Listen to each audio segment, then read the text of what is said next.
Hello, everyone. Welcome to episode 239 of Manage the Wild. I'm your host, Nick Madsen. We're going to talk today about mandatory hunter harvest reports.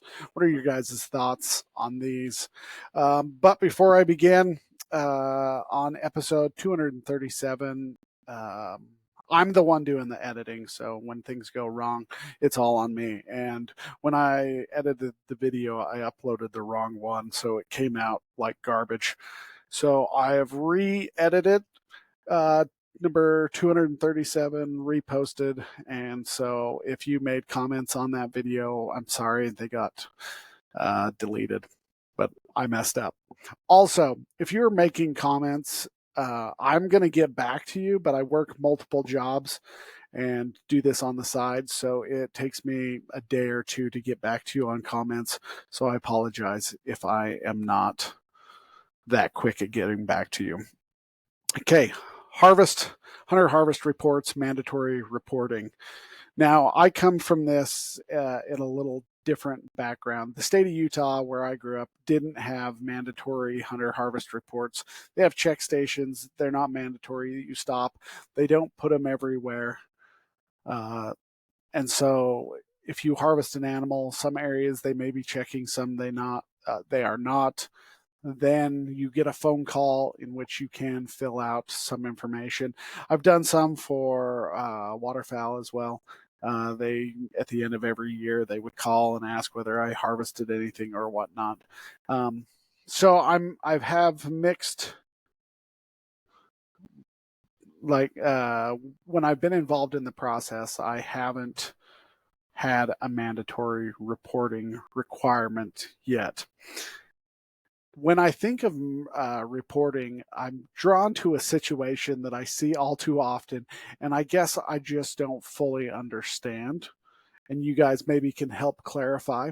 When I worked up in Alaska in the early 2000s, and my family still has businesses up there, so I routinely go up to Alaska every year or every other year or so often.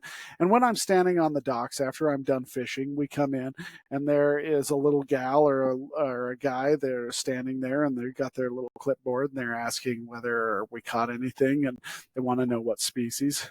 And they're doing their harvest reports to see what species people are pulling in, how many they caught.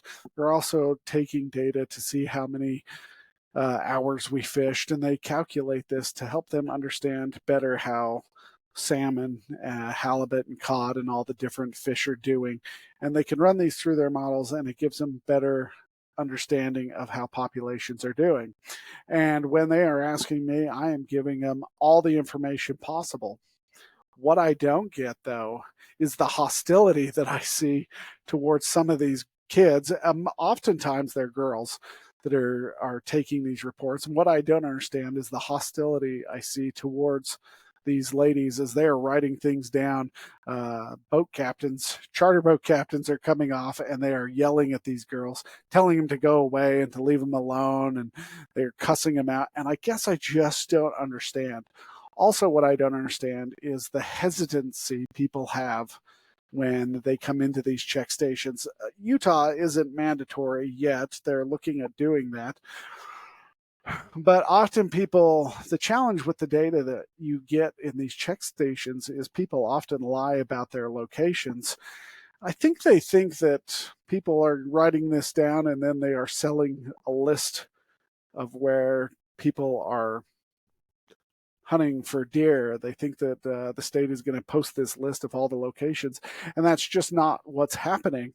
And so oftentimes, anyways, people are just lying about the data where they got this animal. What they're trying to do, some of these, by providing a location, is to give a habitat assessment. If you have really fat deer in an area and people are giving you correct data, you'll be able to look at that habitat and say, okay, what do we have here? We have water, we have good grazing, and then if people have really fat deer and they're giving a different location and they're lying about their location, the challenge then becomes, how do you assess whether the habitat is good or not? And so there's challenges with some of these, and I guess I just don't understand. probably because I'm coming from a wildlife management background and I understand the direction that the data is going, but I guess I don't understand the hesitancy to provide it. Let me give you a little background on what these hunter harvest surveys are for. Oftentimes, depending on the state, they're going to vary. Some are going to have rotating ones where they are just trying to gather data from a certain unit, a certain area. Others, you have to bring your deer in or bear or whatever it is and get it checked. Sometimes you can do it online, or others you can do by physical forms or telephone it in. The reports, usually they're looking for the number of animals taken, the sex, the age, the species of the animal, and then often location where it was harvested. What this does is this helps wildlife agencies gather all the population data, and it's all for management purposes. There's multiple things that they're looking into, trying to understand and assess animal population's health as well as its status. Many of these systems will include hunters' experiences, their success rates, their locations, and how they feel about the overall. Hunter satisfaction is a big one they're looking for. Oftentimes, it's between like a 1 and a 5 scale rating, where 3 is neither happy or sad, 2 is this wasn't the greatest, or 5, this was the best ever. I often find that uh, 3s are typical, 5s are if you harvest, 1 is if you didn't harvest. They help, though, these hunter harvest surveys help in establishing hunting seasons, and they also help when if you have a quota system on animals, it's important, like cougars or bears, but it also starts to help you understand the habitat that they are living in. It helps make better habitat decisions and looking at the overall protection of a species. Because what they're doing is they're taking all the fat data, they're taking the health of the animal, they're looking at all the disease and the parasites. If you're actually bringing in a physical animal, and then they're trying to gauge overall how this unit is doing and what decisions need to be made. It's a big challenge for the wildlife manager to tease out the different things that they are looking for in the data, especially if it's citizen science, because sometimes, again, the information's not accurate. People aren't providing some of the information. And so they are looking for, oftentimes in these surveys, they're actually looking for certain things that they find important for that area. One being, if you have CWD in a unit that is lower or near the unit that they are looking for, is they're looking for the spread of disease. Is CWD moving into another unit? Are they having an outbreak? Is blue tongue bouncing around from different units? And they can start to track. They can also look at overall decline in habitat. Do we have too many mouths to feed? Are we grazing too much? Do we have too many deer, not enough elk? And they're going to look at that fat data and see and compare it to the winter and how the winter looked last year as well as the spring. And they're taking all this information, compiling it so they can make the best recommendations possible. By gaining all this data, they're able to make better informed decisions about how populations are doing. Now, all models are incorrect, and biologists and wildlife managers, researchers will tell you that all models are incorrect. Some of the reasons that the models are incorrect is they may not have enough data. 2, they may be introducing bad data, whether somebody's giving bad location or somebody enters in something wrong. And so you're just looking at the data and trying to see which one fits the best based upon what you're seeing.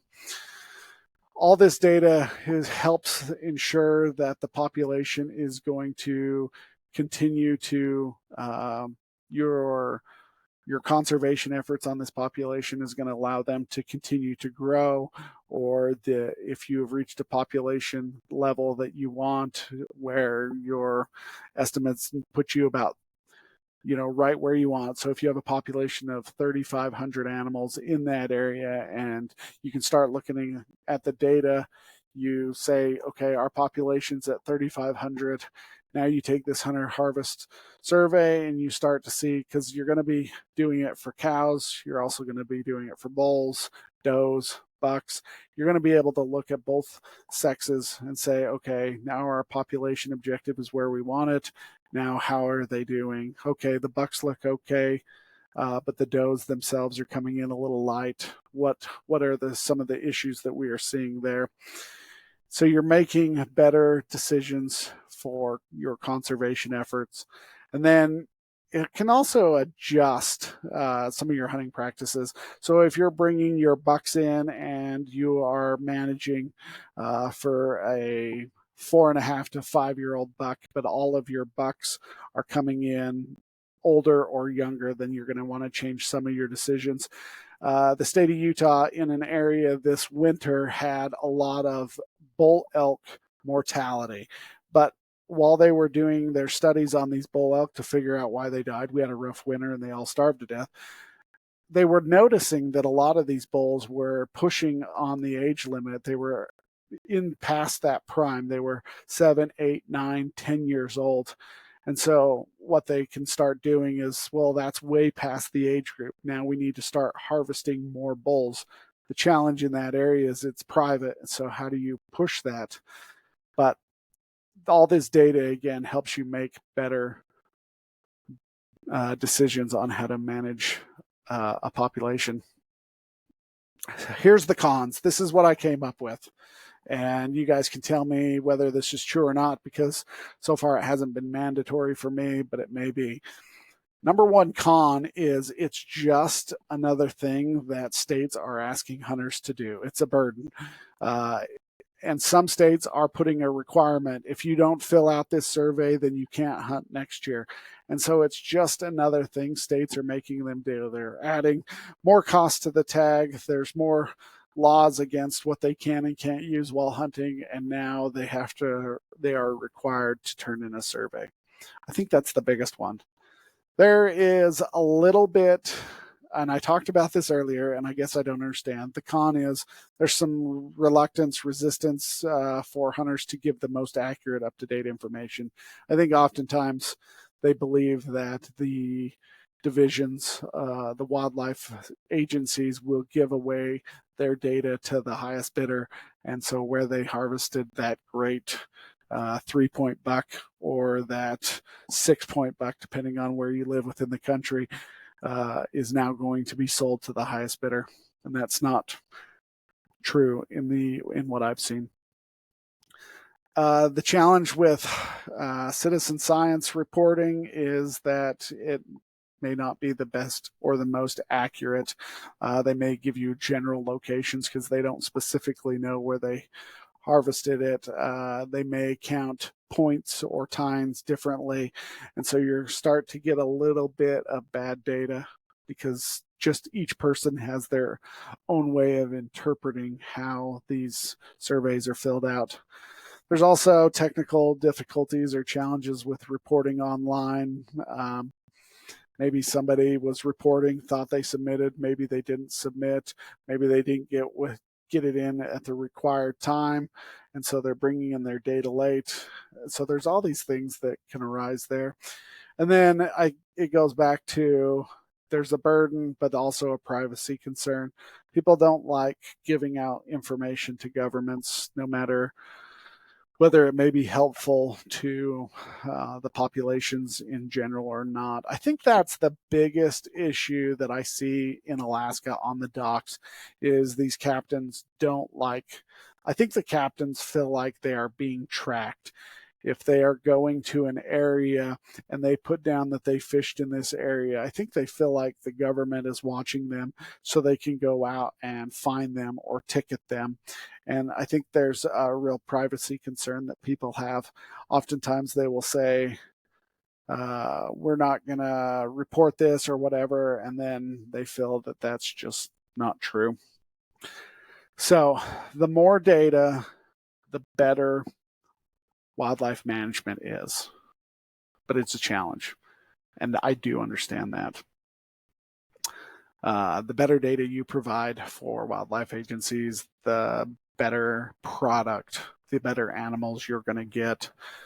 And so I would recommend working with your wildlife agencies, understanding, asking questions too when you're in these check stations. What are they using it for? What's this going to tell you? How's this going to help this area? And biologists oftentimes are happy to provide that information. All right, you guys, have a great day. Stay wild.